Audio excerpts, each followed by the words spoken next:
Hey there, this is Chris coming to you from the Asa Durst Trail in Savage River State Forest.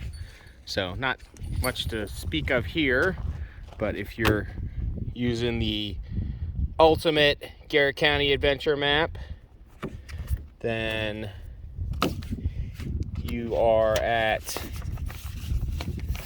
the Asa Durst Trail is number 44, and it's right there off of West Shale Road. Zooming out a little bit near New Germany State Park. There's Grantsville. So right in there. I've never been on this trail before, so I thought I would come out here and check it out. Well, this is just a tributary of kind of the bigger creek that's in this trail area here.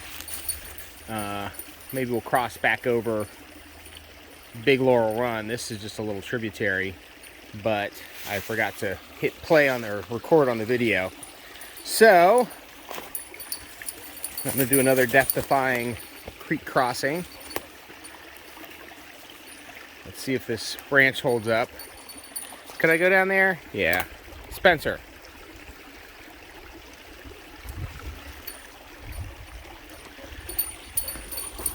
But not nearly as fun.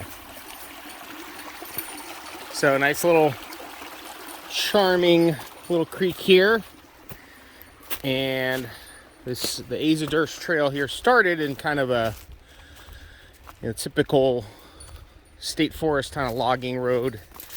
Looked like some of the area had been kind of heavily logged, and that's always a little dispiriting. But you kind of turn off the newer logging road and you get onto this, which I'm sure is still a older logging road, but it's nicer. It's a little older growth, very well marked.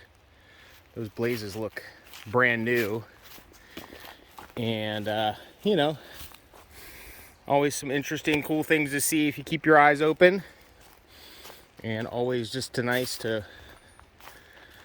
be out in nature, walking around. Spencer loves it. So that's a nice thing about this trail is, some of the ones that are off the beaten path, is if you like to let your dog run, you can be relatively assured of low traffic on some of these more out of the way trails. This looks like the second crossing. Like I said, the first time I didn't hit record. It's the second crossing of the Big Laurel Run. This one may be a little more challenging. I'll probably just go up there. I don't want to get soaked. Water's still pretty cold too. But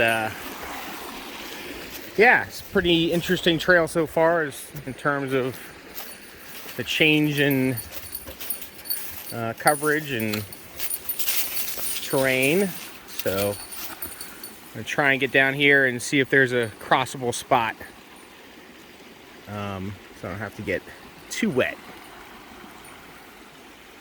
Okay, back at the car, and my activity tracker said 3.1 miles.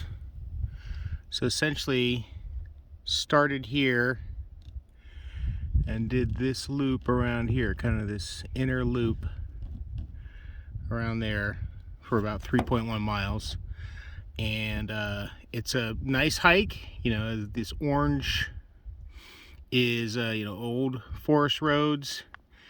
The red are kind of trails that the DNR has made, and this little stretch right here is, as you can zoom in, it's really pretty much straight up the hillside there, right out of this valley that's made by Big Laurel Run.